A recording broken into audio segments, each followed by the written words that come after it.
She looked at me and said coldly, "I don't cook for you. I only cook for my kids. You're a grown man, figure it out." I said nothing, but weeks later, when the divorce papers arrived, her cry of, "You're ending this over dinner," was louder than any meal she ever made. It was a Tuesday, I think. The days kind of blend together when you're just grinding away.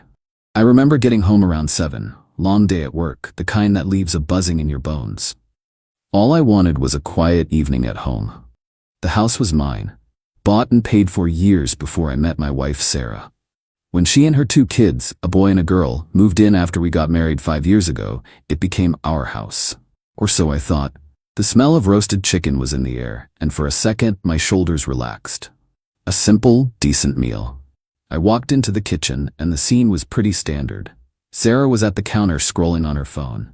Her kids, Jake, who's 16, and Emily, who's 14, were at the table, plates piled high with chicken, mashed potatoes, and green beans. They were laughing at some video on a phone. It looked like a nice family dinner. I dropped my keys in the bowl by the door. "Hey everyone, smells great, honey." Sarah didn't look up from her phone. "Hey." The kids mumbled a greeting. I went to the cabinet to get a plate. As I reached for the serving platter on the stove to get some chicken, Sarah's voice cut through the air. It wasn't angry. It was just flat. Cold. "There's not enough for you." I stopped. I looked at the platter. There was at least half a chicken left. Plenty of potatoes and beans too. I must have misheard. "Sorry, what was that?" This time she looked up, her expression unreadable. "I didn't make enough for you. I made dinner for me and the kids." I was confused. This had never happened before. "Okay, well, there looks like there's plenty left. I'm happy with a smaller piece." Then she said the words. The words that changed everything. She looked right at me, no emotion in her face, and said, "I don't cook for you, Mark. I only cook for my kids. You're a grown man, you can figure it out." And then she looked back down at her phone. Silence. The kids stopped laughing and were now staring at their plates, pretending they hadn't heard. The air in the room went from warm and smelling of chicken to an Arctic freeze. Figure it out. I stood there for a good 10 seconds, the plate heavy in my hand. My mind was weirdly quiet. There was no flash of anger, no big emotional surge. It was like her words were a key turning a lock I didn't even know was there. A final, definitive click. I looked at the scene. My wife, on her phone. Her kids, eating a meal in my house at my table. And me, the grown man, being told to figure out my own dinner. The provider of the entire scene. The mortgage, the utilities, the car she drove, the food in the fridge she used to cook for her family, was now officially just the guy who funded it all. An outsider. A wallet with legs. I didn't say a word. I put the plate back in the cabinet, the motion slow and deliberate. I walked to the fridge, took out the leftover pizza from the weekend, and put a slice in the microwave. I ate it standing at the counter, scrolling through the news on my phone. The silence in the kitchen was deafening. No one spoke. When I was done, I rinsed my plate, put it in the dishwasher, and went to my home office. I closed the door. That was the moment our marriage ended. She just didn't know it yet. For the next 3 weeks, I figured it out. I didn't make a scene. I didn't argue or demand an apology. That would have been pointless. She had shown me my exact position in the household. Arguing would be like a landlord arguing with his tenants about why they don't invite him to their parties. So, I adapted. I started doing my own grocery shopping on the way home from work, just enough for me for a few days. I bought a small grill for the patio and started making my own dinners out there. Steak, burgers, chicken. I'd eat on the patio, reading a book. I stopped contributing to the family grocery fund. I kept the house bills paid, of course. The lights stayed on. But the river of cash that flowed into her personal account for household expenses, which really meant clothes for her and the kids, lunches out, and whatever else she wanted, it dried up. I just stopped the automatic transfer. She noticed, of course. About a week in, she came to me, annoyed. "The grocery card was declined, and you didn't put any money in my account this week." I looked up from my laptop. "I'm figuring it out, like you said. I'm handling my own food now, so I adjusted the budget accordingly." "Mark, that's not funny. The kids need things." "The kids are always welcome to the food I buy for myself," I said calmly. "And if you need money for groceries for you and them, you can use the debit card for the joint account we have." That account was one I hadn't used in years, and it had maybe a few $100s in it. It was technically our money, but it was a pittance compared to what she was used to. She stared at me, baffled. She thought I was being petty, punishing her over the dinner thing. She couldn't see the bigger picture. She couldn't see that I had simply accepted the new rules she had laid out. She had drawn a line in the sand, separating herself and her kids from me. I was just making that line official. While she was fuming over the grocery budget, I was making other moves, quietly. I met with a divorce lawyer, one of the best in the city. I laid out the whole situation, the prenuptial agreement we'd signed, which clearly stated the house and my primary investments were my sole property. The 5 years of bank statements showing me as the sole provider for the household. I told him about the dinner incident. He just nodded, a grim little smile on his face. He said it was the clearest example of a marital breakdown he'd heard in a long time. He drew up the papers. They were delivered to the house by a process server last Friday afternoon. I made sure I was home. I was on the patio, grilling a steak. The server handed her the envelope. She opened it, right there in the living room. Her face went from confusion to disbelief to white-hot rage. She stormed out onto the patio, waving the papers in her hand. "What is this? What the hell is this, Mark?" I calmly flipped my steak. "It's a petition for divorce, Sarah." Her voice rose to a shriek, the sound echoing in the quiet backyard. "A divorce? You're ending our marriage? Over dinner? Are you serious? You're throwing away 5 years over one stupid meal?" I finally looked at her, my expression as calm as I felt. "No, Sarah. I'm not ending this over dinner. I'm ending it over the realization that I'm not your husband. I'm your landlord. I'm your banker. I was just the guy you lived with who paid for everything while you raised your family. You said it yourself. You cook for your kids, not for me. Well, now you can figure out how to provide for your kids too." The look on her face, it was pure shock. The entitled fury was replaced by a flash of genuine panic. For the first time, I think she understood. It was never about the chicken. It was about everything. And she had just figured that out, far too late. Update 1. It's been a week since the papers were served. To say things have been tense in this house would be like saying the ocean is a little damp. Thanks for the comments and support. It helps to know I'm not crazy for seeing the dinner thing as the final straw. After her initial shock on the patio, Sarah's panic quickly morphed back into her default setting. Righteous indignation. She spent the entire weekend either locked in her room making furious phone calls or stomping around the house, alternating between crying and glaring at me. The kids have been mostly invisible, hiding out in their rooms. I can't blame them. Her first move was to call her mother, Brenda. Brenda then called me, ready for battle. I answered, knowing it was coming. "Mark, I have just heard the most ridiculous thing. Sarah is beside herself. You're divorcing her because she didn't make you a plate of chicken? Have you lost your mind?" I kept my voice calm and even. "Brenda, with all due respect, this isn't about a plate of chicken. It's about being told that I am not considered part of the family that I am providing for." It was a symptom of a much larger problem. She was tired. She has 2 children to look after. "Sometimes a man needs to be a grown-up and make himself a sandwich," she screeched. "I agree," I said, "and I am now being a grown-up and handling my own affairs permanently. Sarah's lawyer can speak to my lawyer going forward." I gave her my lawyer's name and number and then politely ended the call. Next came the attempt to weaponize the kids.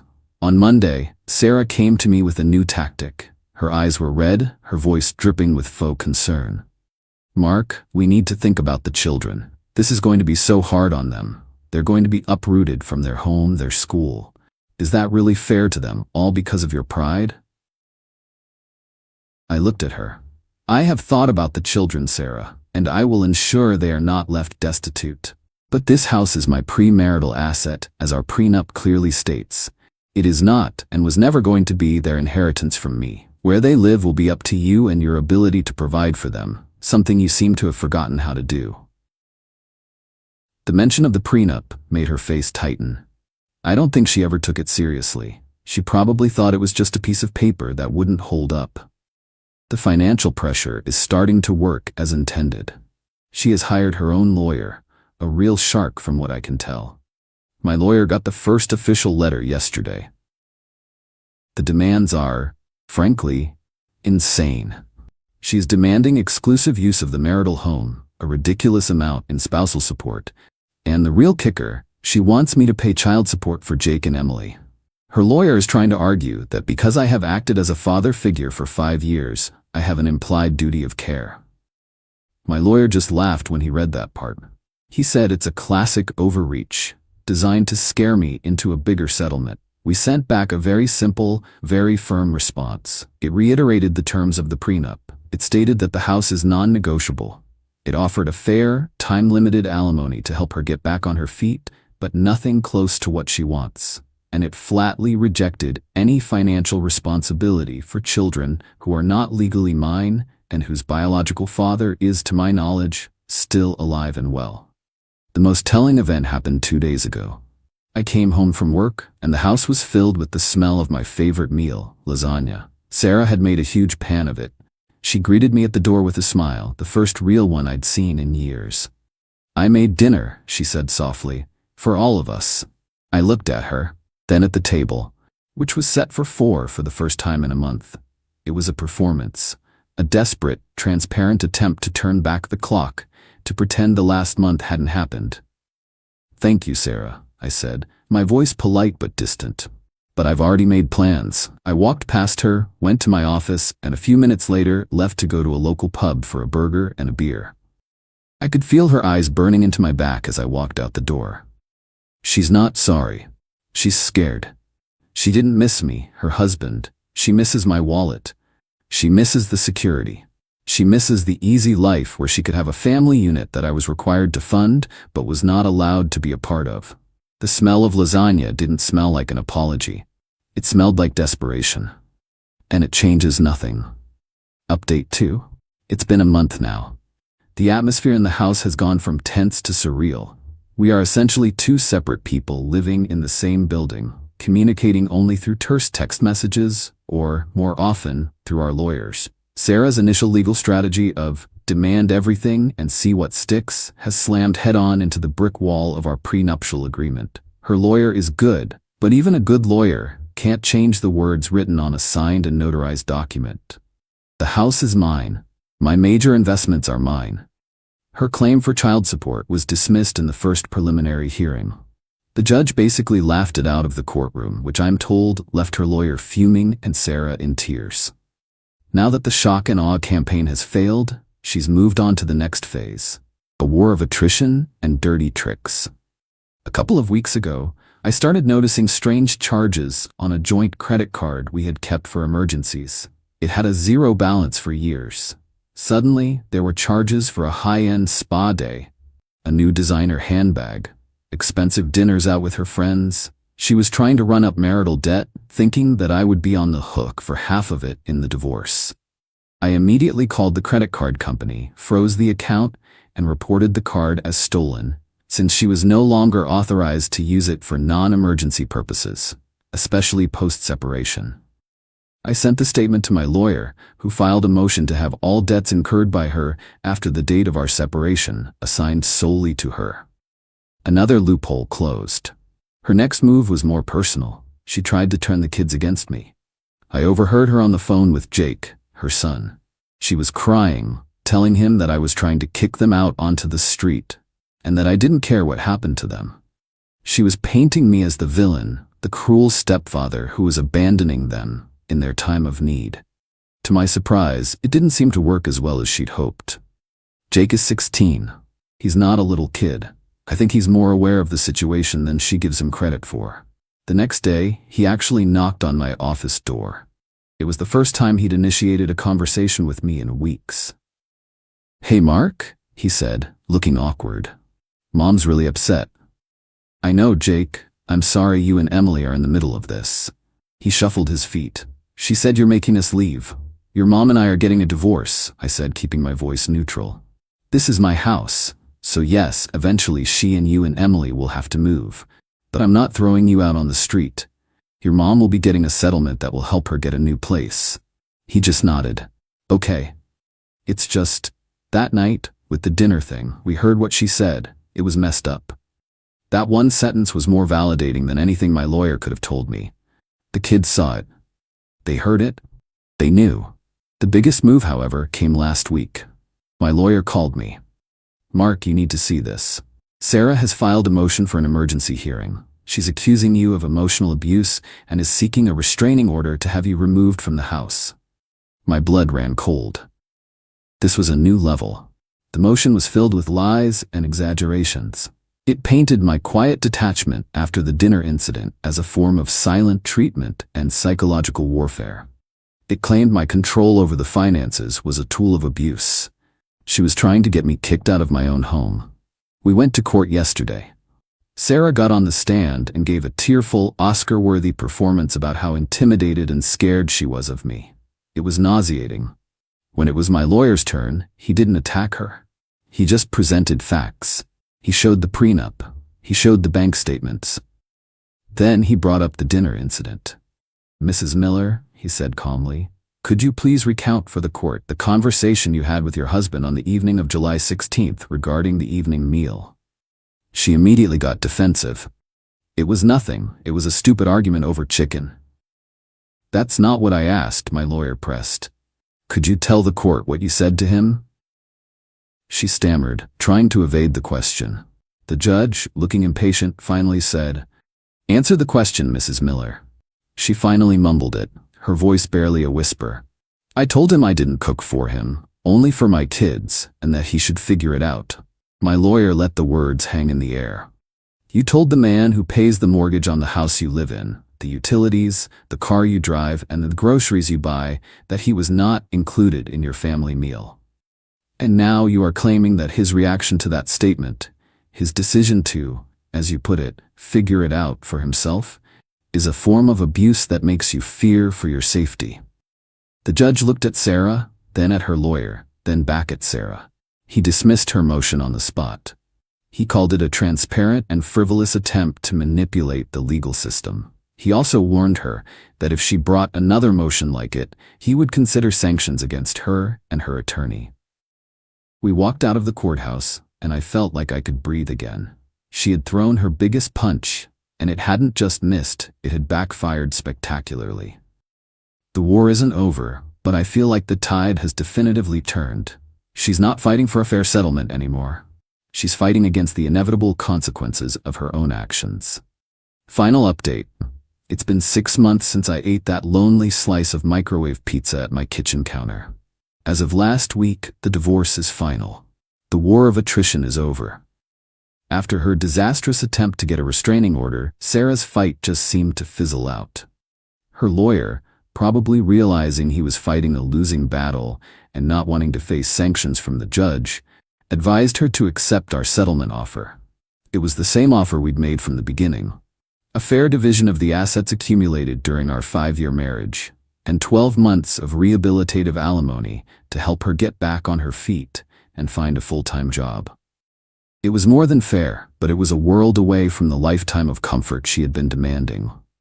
The last few weeks of her living in the house were strange. All the fight was gone, replaced by a sullen, resentful silence. She hired movers, and over the course of a weekend, moved her and the kids' belongings out of my house. I stayed out of the way, but I was there when she walked out for the last time. She didn't look at me. She just closed the door behind her, and that was it. The silence she left behind was the most peaceful sound I've ever heard. So what happened to her? I've heard through the grapevine that reality has been a very harsh wake-up call. The settlement money, which probably seemed like a lot on paper, is being eaten up quickly by the cost of living in this city. She had to rent a small 2-bedroom apartment in a less desirable part of town. No more big backyard, no more granite countertops, no more walk-in closets. She also had to get a full-time job for the first time in over a decade. She's working as a receptionist at a dental office. From what I hear, she complains about it constantly. She complains about her small apartment, about having to budget, about how tired she is after working all day. She's furious that her easy life is gone. The most interesting part is what happened with the kids. A few weeks ago, Jake, her son, called me. He's starting to look at colleges and he wanted my advice on a few things. We had a good talk, And at the end of it, he said something that floored me. You know, Mom is miserable. She yells a lot. She keeps saying that you ruined her life. He paused. But you didn't. She did. I get that now. That meant more to me than winning any court battle. As for me, life is good. I've reclaimed my house. It feels like my space again. I've been working on projects I'd put off, reconnecting with friends, and just enjoying the quiet. The whole ordeal cost me a lot of money and a lot of stress. But what I gained back was my self-respect. The revenge, in the end, wasn't some grand, elaborate scheme. It was just letting the consequences of her actions play out. Her entire worldview was built on the assumption that my role was to provide for her and her kids, no questions asked, and that I should be grateful for whatever scraps of affection she threw my way. She saw me as a utility, not a partner. The moment she said, "You're a grown man, figure it out," she thought she was putting me in my place, but she was really just giving me my freedom. She told me to figure it out, so I did. I figured out that I was better off alone. I figured out how to protect myself legally. I figured out how to move on. And she? Now she's the one who has to figure it out. How to pay the rent, how to manage a budget, how to build a life without a safety net she took for granted and disrespected. Her cry of "You're ending this over dinner" showed that she never understood what she had until it was gone. She didn't just lose a husband, she lost a lifestyle she thought was her right. And that, I have to admit, is a very satisfying resolution. Thanks for listening, Reddit.